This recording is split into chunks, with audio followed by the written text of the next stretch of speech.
Question number 1. A bill of exchange is an A. Unconditional order. B. A promise. C. A request. D. Conditional order. The correct answer is A. Unconditional order. Question number 2. A bill of exchange is drawn by A. Debtor. B. Creditor. C. Endorser. D. Endorsee. The correct answer is B. Creditor. Question number 3. When a drawer transfers a bill to his creditor for settlement of his own debts is called A. Retirement of bill. B. Endorsement of bill. C. Discounting of bill. D. Settlement of bill.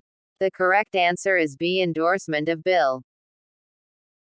Question number 4. The bills become payable at any time when they are presented by the holder are called A.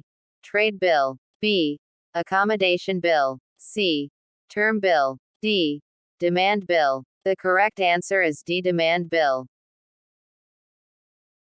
Question number 5. A bill of exchange is a method of payment on A. Cash basis. B. Credit basis. C. Accommodation basis. D. Reserve basis. The correct answer is B. Credit basis. Question number 6. When a drawee honors his acceptance, he will be credited A.